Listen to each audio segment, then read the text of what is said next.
chung ko che chol nula bung som thum pakhat na chiar chun zomang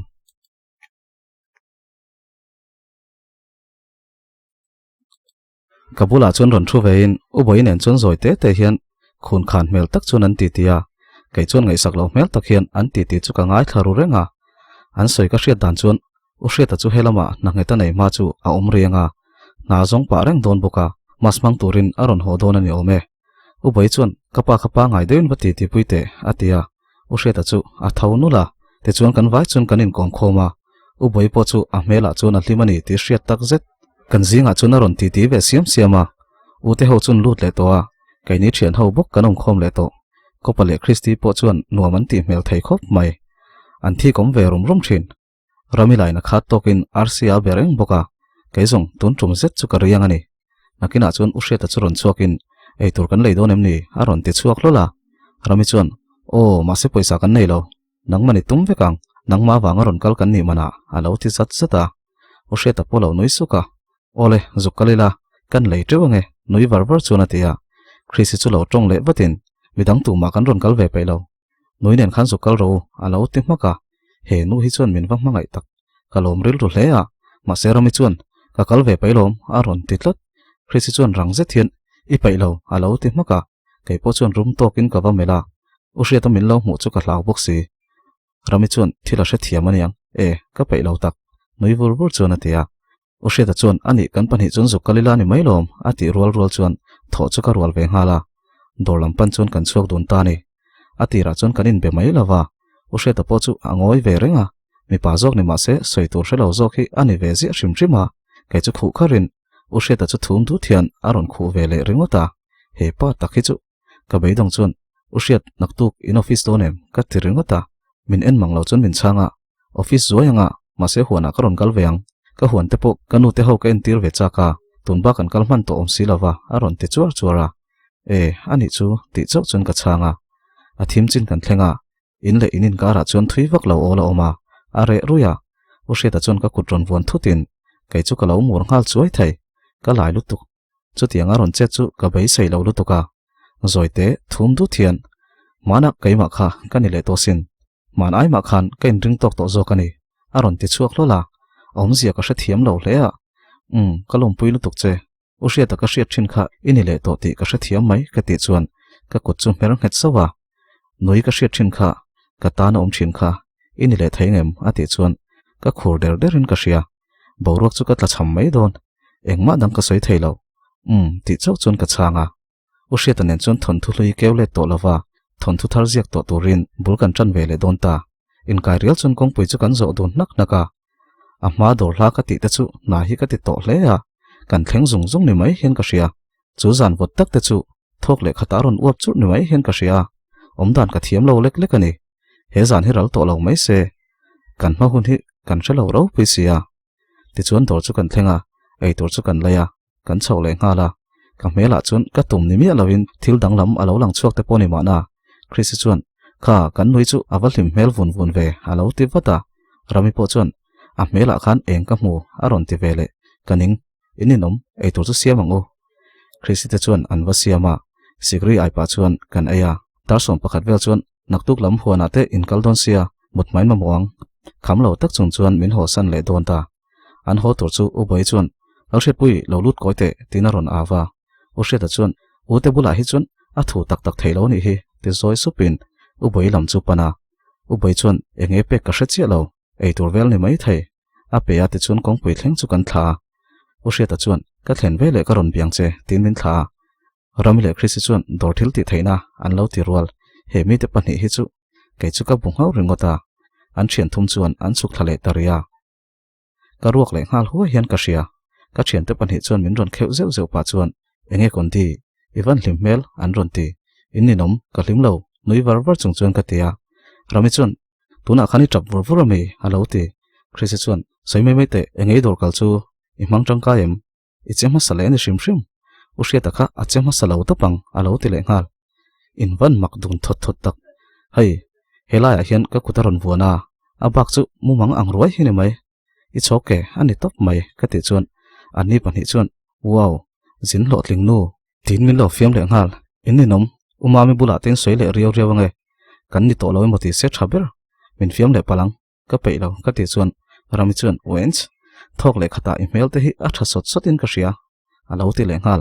khrisila pek chuan ka sam tan sak to hi chu e mangai na ko nga po hian an tluang bik reng ani alo ti ve man mo bok inni nom chawang u rami chuan nui var var chung hian lalnu khovel hi mo e tiro aron ti ka nui ringota khrisi chuan ni e amoi khop mai khrisi van bo ruak zau takte ar si de sep sep tele ushia ta mangai na tenen hian amoi ka ti aron ti in benching ko tar ngak tu te son lo kharange ka ti po chuan an laza laklo tlak khrisi chuan ani lalnu enge thi don ta la thi hlau chan aron ti le keipo ka lai du to bik lawa ken sum du to bik law anu te a u te le umami zo te chuan ka thian te pani te nen chu baka ushia ta mu to lo mol hi ka hlawa chu thi ka hlau chan chu ni ka tia kan nui hau dar dara umami chuan min ron hule lo choro I panghuwa kan lom thu soi trong trai na nayang uti aron ti lar lara kan chho zar zara kan thil tum hlot ling taka kan ti thai te le anin rem le thai awang te an chung kwa anin sui khom le to wang le chung ko dum tak le thian tha tak an nei wang lom thu soi na chu na ya pahmu ka hi tun lai chu a thu soi te hi pathian atanga chuak tak tak ni hian ka ria anung riau zel tin abula hi a hadam thlakin adam dap mai hian ka ria hun kan man zo chuan kan thian thum chuan pona kan oma kan hun ton mek te chu kan soi hawa a hlimom kan tia kan nui hau dar renga chuti lai chuan rami chuan thu tak deuh hian ke chu ti hian hria ta nen in kop le ta ma se karil ruwa benaron lang le thin phim vela a chang tu nu chang lo zok khongai thlak deuh hi a ang e a ti chuan ke po chuan ka ngai to let wanga nia a mak ngot mai ka eng hinge mo du ve em le ke po hian enge mo ka du ve mai lo le ka ti zoi sapa benala ka chuan kain thiam lo ve lek leka Khrisi chuan ma se benan enga mangai to lawng che a bial nu kha mel thave tun lai kan ni zo modela chuan a zia pol beran yang chu ama khan nu ne poksia aron ti chuan raminen chuan a ke zung pui ni chu anu nep chan te chu a zoi wang mai ni kha che chol ni ve se anu nap lawang kan lo ti wata Khrisi chuan in class kal pui thinania in thik mai ni kha a mel thave chu lawa ke zung pui mai tun laia moi to kin an siam vek to nang ni ai na moi tong chu alo ti le zata tun lai phei chu an chu adun na velan ron post na satopa anin me reu lutuk ati zum ha zata kalom puya chuti rol chon sang I chu ka ngai na lo ni benan rui tra o trewa inu thloi huna tal ati kha ka hre chuaka tuna heti hi kan ni towa hun hian min hruai kwalin thil hi a her danglam chakngot mai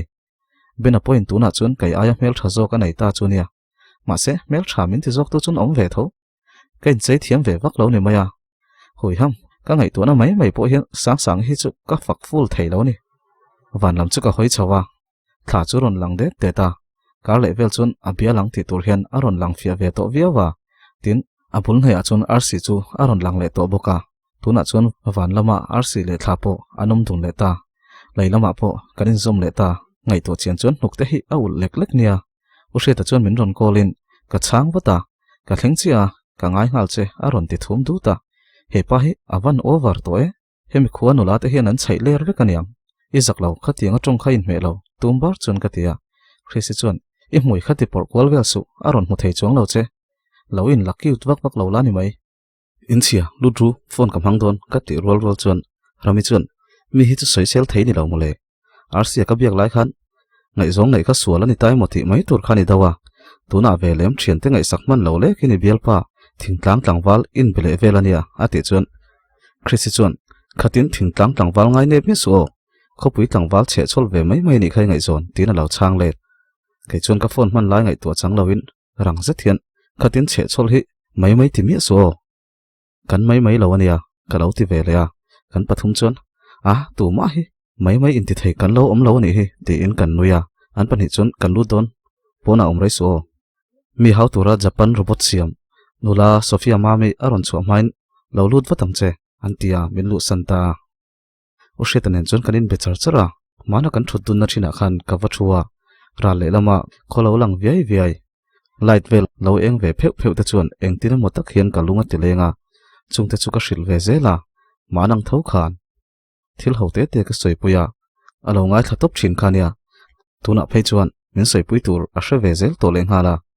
usheta upgrade usheta 2.0 ka ti top amain soidan takin tunma usheta le usheta thazokin aron leta tunma ami zia pai si lovin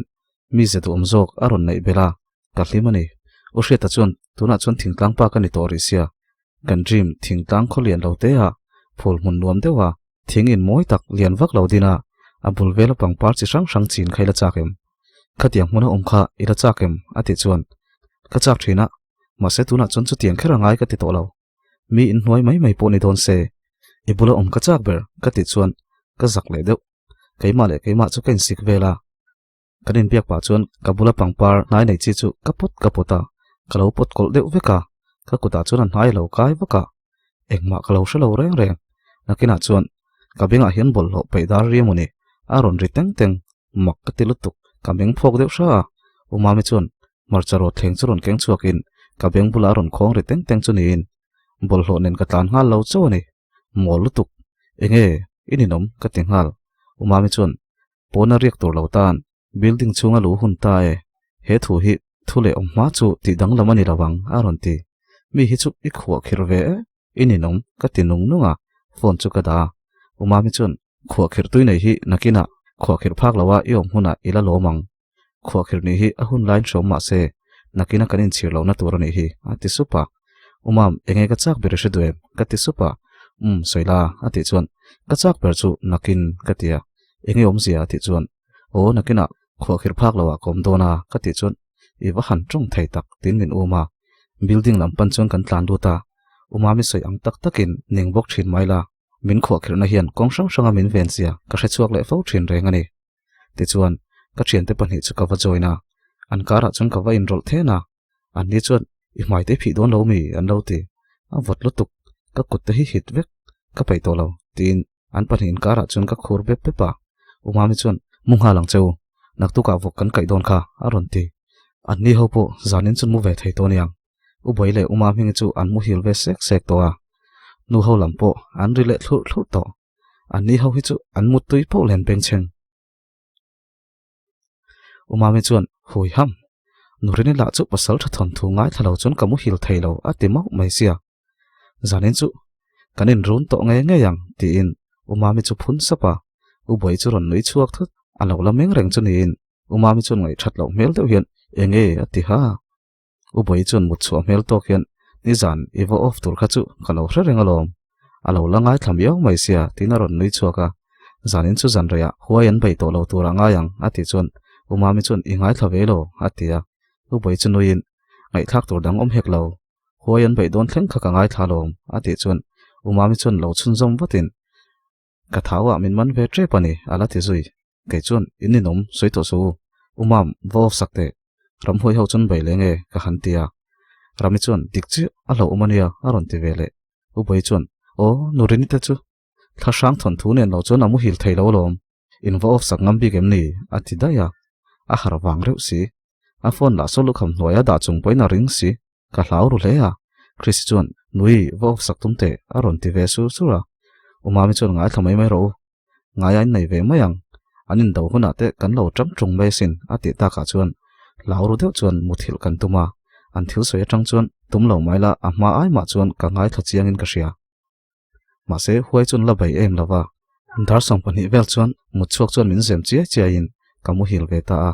ka har le meu chuan kan mut na bul tuk ver zona tang chuan ni lo lang ut to a midang po chun la tho bik lo a zan khat na angot chu ni lo aniang kan mutui ve to tlang em mai tho bik chu ka tum lo bura ka ching lui le ngata kamu hil ve le mai boka khuanu alam siam chu umami le anu orol ngai chu ka beng bula aron ri treng le ta chok mai kai che chol mut kham lo sakya ve mai hi mului zel ngam chi kani le to lo ka thau chuak ngal wata tukin jing chu ka thian te panhin min lo tho khal ve nge ya anin tho to phei chuan min dim don lo na salut tuk umami chuan in per thawro aron ti ka in per thaw thei mai lo ka lo ti vat min hil su midang pon thaw vek to kaiman karon per thawng chengani mai lom ti in aron kal ka thaw ti le bathroom atlan du chu ka rual ngala norini chuan o khuma khan in son cho se mutu ro lan nia lamuro se aron ti vele khawa ka nur ni hi chu kai point ka sha thiam theilo min mangai nge min bol po hi ka sha thiam thin lo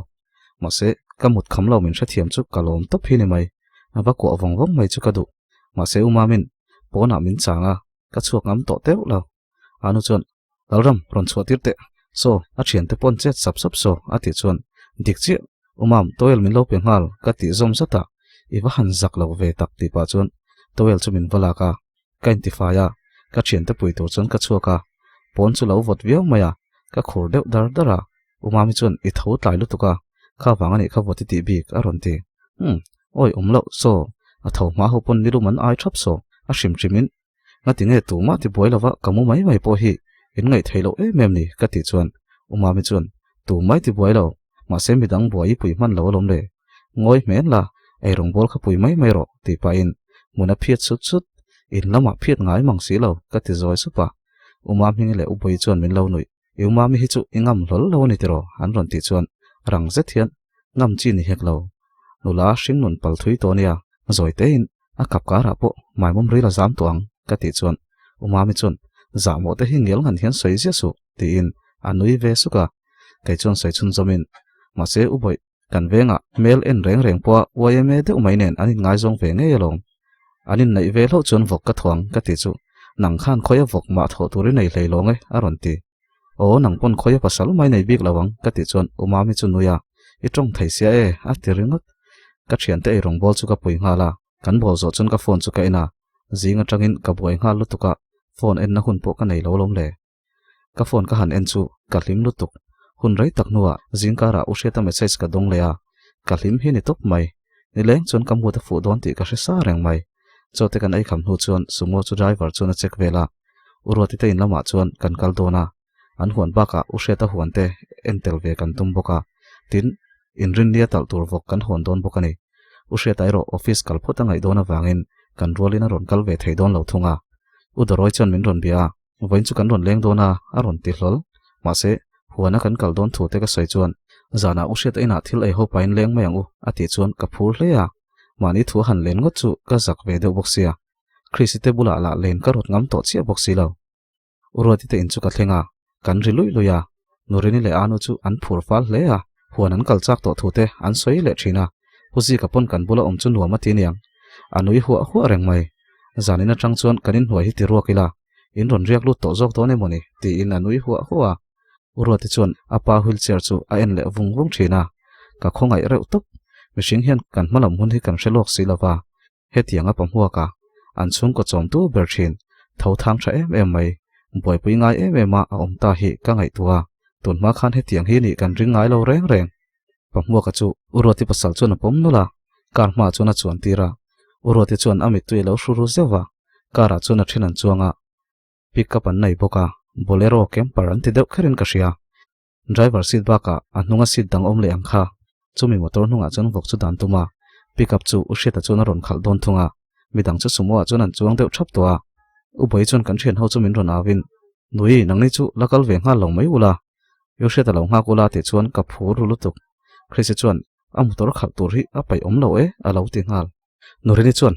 anuam dai zokang lo nga ro a rei don hleinem a ron ti ama po chuang pai bik om top si lo ka tirel runu anwa uroti chuan kan ina hian a in cha bisper om dole a ina zuk ngak ro nomin ti zokang ati phei chon ka phur lutuk kalangu ka tinghal wata rami chuan phur thei hor hor sia uboi izai vele ati chuan rami chu ka sik waka umami chuan min ron mel le zuk to nia odi hlui o bulmin tan pui tu ti kha in ron ngai thadon nia a ron ti le ngal lo ang nge nge in lei ka chu khum zuka usheta in lam pan chuan kan kala ani ho po chu u farnen lo zo tur youtube vela kan mu thin ang mai hian an phura apuji ka ber chu a phokin nuama ti hle a urwati mo na chu anuam ngotang ka tirel ruwa rami chu na ron sei chuak ngal oi urwati kha aloi na khanom mele apa kha friendly boxi tu po kha kom thiam vek au pat ve mel to nen abula omte kha anom mel top te na fak lu ma khrisi chuan dik che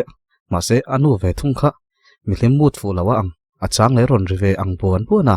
achang le tum le muka a fel thei lo shim shim amit meng terem rom kha alo ti ve poka kai chuan kha wang reng khana lom kai chu pasal tur thlan fu ai ma chuan pasala nu te than fu hi poimo ka ti jok reng ni mo ni wanga thawma tura in ngai ringot te hi fa anga in en lo thak lutuk nom sam lo tum te po om thaya kai chu e ka mut du tum chuan ang lak ma se kamu ma ka ni mai ka ti chuan rami chuan jing tho te zong i ti than lo pon yami alo ti bol lo pe ni bakin ka thawma ngai bik lo tui tak le zalen taka ka mut theina hi cheng zali somnin ka shal mai phal lo ma se bol lo pe ni ro ka ne le ka ti supa rami chuan ma se kan chung ten min kai tho chuan kan thu te chiam bik lo e maya mo ang tho kan ni salom aron ti chuan kan nuya kai chuan adik vereng chung khat nu theu hi fing se nula no nap no nep te hi mawatan it lo hian chung ko che chol ta chuan han kal lok ro tho to ro an ti fo te hi phun pe deuh zok ma se mawatan kan thaber ti hi sia sela ti in kan ti chu kai ma ni chuan kan nui puya u hriata in chu kan thlenga alo fel thlupa rami chuan ehe mai chia ompui thina ni shrim shrim engkim hi fel deuh thlup atia khrisi chuan u hriata hi hra chiang lo ani a college kal lai te chuan a ke korte po anot thlap lo chu ania ton nuwa a che fel thlip thlep to lo zok ani hi alo ti wata rami chuan ani mo chu tiang ngai zona pe om lo e a phun pe om a tingal kai chuan phun la lo ve ngoi rengin amana ti fel khut khut zel mole me pa dik takani hi in ti thei tok chuan kalau ti ve wata rami chuan over in then le ula e cher chele roi anga e mai te bol lenga chu hun chu nga lel om a ti chu ka ngei lutuk khrisi chu lo nui hak haka kai chuan an pani chuan ka mel rum lutuk khang ka cher vel le ka mai bol vel kha khang ka cher vel le ka mai bol vel kha u hriat ane na kanin then wanga ni lo boko ka ti lai tak chuan kong ka bula tang chuan e hiao chu cher roi khopin min lo ngai ni mo rami asam toina chan te po hi ani telem ati chuan khrisinga la chun ka chui chara ana ka soi chu po ni lo kha aron ti ka zak lutuk rami chuan nie asama han tan to ya vel pathar zona tuma ma se rem thanga tak ngel pon lo du si lawa abei dong ta ni kha ala te zui kai chon thu dik shula do tan bel na sadon ti ka ria ti ti dang chu ka vor wata u hriat in van lo bang ma ka ti chuan khrisi chuan ni chin loka an bang har lu tuki ti char chara alo ti le kai chuan oi he mi te hi a oi om lo e chu tiang ka soi lo reng reng ka tia ka sen op hi ni mai enga nge mo karin sha chiang ve to hle sia kala lai chiat thei em le u hriat ta chuan umami khan min ron kola nuite kha vok phurna tura khan ron phur ro tia aron ti kherar thina vok phurna tura ron phur ro in ti kher ama khu vok aya talangai ni kan tia a om lo lai ni boka ana thayang bera kan rel ve chu ngai u hriat ta chuan thingpui kan lum sak don chu nge ei tur vel engma ka nei lo nia en thak pa chuan atia ke ni chuan engma ngai lo engtin nge kein kan chhawanga motorin kan chuk le mai don mi ka tia u hriat ta chuan motor ka hanlanga ka ron hruai meng cheu ti in ain dap ruk ruka ehe kai hi office a motor chabi ka thai ngil de zinga khan motor chabi min petowa awa han zia lo tak ka han chhole lok mayang ati chuan khrisi chuan noi hian kalpui chak che alo ti wat tun tum kher chu a soi thatop ma se chak deu angalan chu ka du chuang lo na ka du lo nangmain han kal mai ro ka ti chu u hriat ta chuan a poilo ka han tlan chho zoi mayang ati dai he pa hi chu a zai ve to viai moti po hian lokal ro han kal lokang ti ve tur ania bai sei nei tok chuan kalamel rami chuan kha imen le khui kha enge ka kal du lawi ti vel u hriat hroi ro nakina kanom lo huna haw shrep meng che alo ti thian te hi chuan min thra chiang ani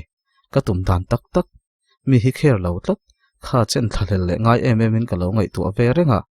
thil hi a e liam mai zel buai thak kaning tlat thina lo u hriat ta chuan ani kalila ati chuan ka pailo ka ti deuh maka khrisi chuan kal mai te u hriat in thila raminen min hroi chhola ni mai lom ati chuan ka kal don renga lom mole in thi vel kha bai ka uyom ka lo ti wata u hriat ta chuan uyom chuang lo ve ati chu i shelo uyom ka ti chuan uyom ani mai kalang ka ti maka ka chuwa pui ngal dei office lampan chuan kan tlan chawa ka ngoi ngal renga u hriat ta chuan iti tawem ni ma se poilo iti taw lai ringot po hi ka hmu le chak na rei to lo ati ve supa min mu thei bok lo ka lo ti wat mu lo che mai la ka bulai ti taw shrim shrim hi nuam ka ti ati chuan ka ti taw pe to lo ya ka thia ka kwa a kut chuan ka kut chu lo von ve bokin anunga chuan ka bei hle ya heng hun hi lom hun rei tak ka lo nga to chu an office lampan chuan kan tlan chawa an kot zol chu a zau zol dia ya phul chu lo ro deuh tran to na ala moi em thomai a kho thleira nuamin a thoveng em maya alai li taka chon tui khwa te reuh te omin ta chon tui ho lu theu heu renga chumi chunga chon bridge toi te omin ta chon thla te kan la dona a hmun chu a vot ver maya nakina ni pui huna nuam zol ngotang le rai tak om ka cha ka in date ni pokila ma se chu tiang huna omlo voklak kan langai tlat a romantic man lo an office a chon lut phain cha be chula kan chuk le nga la te chon kan in siam sok soka uro ti te huan lam pan chon kan kal ta nga la khua kan chu san don chon nula mel fel fai veng mai hian min lo ti dingin ushiat khoyang in kal don aron ti hei huana kan vakal lo ka nge tina changa chunu chon tun lai chu in du riau zanina ron len ka tumasin ka phone hi reset angai le towa min lo khoi sakte atia ushiat chon ole kan kal phot ange tin kan tlan le nga la kai chon tungai khanu kha ka lo ti wata ushiat chunui sukin a ho mai mai ati tlata mo a ho lo soite ka ti tral ta ka chon teresai ni kha ati chia chu I benau ka ti renga ka ti nga la oi lo e tin a dal ngai reng chona oma khesi chon I ne thin rim na tur zong reng su a then leng chengai trap le pur mai turasin aron ti an lo in rol ve che he tianga pangchan ka chak na rai to je hi an hre thiam si lawa o he mi te panhi bula hi chon engma ti tak tak theilo ni hi an huan chu kan thlenga a hmun a remina nom em mai le ngal han oi lu tuka lo boka ko wa hmun deuh vek hi nia thlam la chon nei nom em mai le ngala tengki la lian tok takan na ya oro ti ta chon lo ho sa hle ni hi an thlam ban te po cement vek in an tia mi ho sa thlama ni rengo talom oro ti chu senior to nolama a mo fu hi kan han ti khopa a pasal pa la fel si umami chon he tianga ho sa hi nei ve se o ka ti vong vonga upe ka hi anin le lo che ka ngai ni ama big shrim shrim hi chu ho sa thawa a chung te lam en thak ka ngai u hriata huan an en kol tira te chon kan kal ve zela puzi ka chon hriata huan ati maya an pek phal tak tak po karing helai lo a po hian huan zau tok takan nei thun la soibok an ni chunga hi chon sarkar na thok om mia lo poni se an re thei lo to pang